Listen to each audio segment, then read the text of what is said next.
It's a place designed for dancing, but twice a month for the past several months, the Casa Loma Ballroom in South St. Louis has been hosting a different kind of footwork.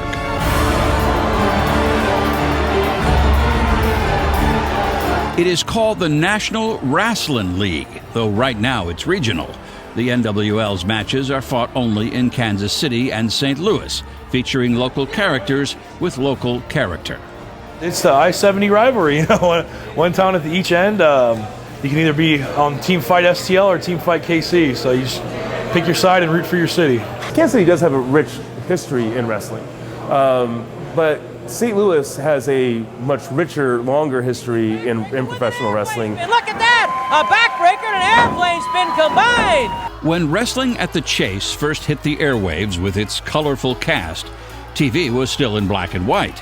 The show ran for almost a quarter of a century, leaving behind a devoted fan base that bequeathed its love of wrestling to new generations of both fans and fighters. Professional wrestling's been a lifelong dream for me. My grandmother lived with me when I was a child, and she was a wrestling nut.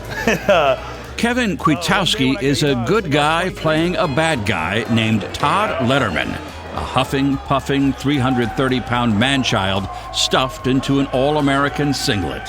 Every single one of them is jealous that they can't be the five-star top guy, Todd Letterman. I think it's a very underappreciated art form. As we're in there, killing ourselves. Obviously, we're not, really fighting each other, but we're out there like putting our bodies on the line for the entertainment of others. And the stuff we do is very intricate, and like there's moves we do that if one swift thing goes wrong, our necks are broken or we tear our quads. Like anything can go wrong at any moment. So it's a very underappreciated art form that we do on a daily basis. It is part Victorian melodrama and part Three Stooges. Vision Quest meets Nacho Libre. I don't take you seriously, even though you watched me get injured. In everyday life, Dorian Brown is as mild-mannered a man as you're ever likely to meet. But pull the pin, and his ego inflates as he becomes Emmett Dubois. Bad guy.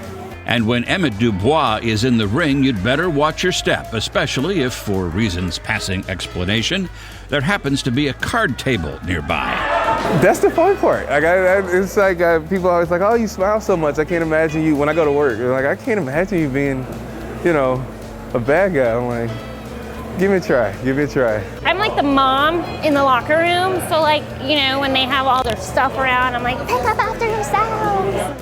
Lucy Mendez plays Carolina Rodriguez, who hopes to graduate someday from outside-the-ring provocateur to inside-the-ring femme fatale. Her signature move, the Tornado DDT. Well, I will grab them around their neck, spin around, and they land right on their head, which is pretty awesome. The fans can be as colorful as the wrestlers they follow. At the Casa Loma Ballroom, some of the most ardent are known as the ceiling fans because they prefer to cheer and jeer from the balcony. What could be better? This is very exciting. It's very entertaining. They're putting wrestling back in it. Sure, this is more of a stunt show than a sport, with the wrestlers and their fans winking at each other as they cavort and caterwaul the night away. But there seems to be nothing phony about the fun they are having. To see wrestling live is mighty entertaining. In certain sports, there's different sports you say, well, this one I'd rather kind of watch at home.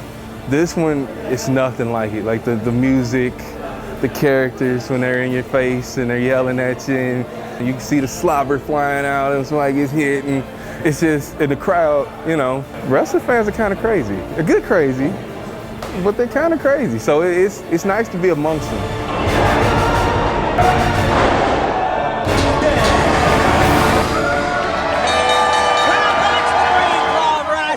The clock!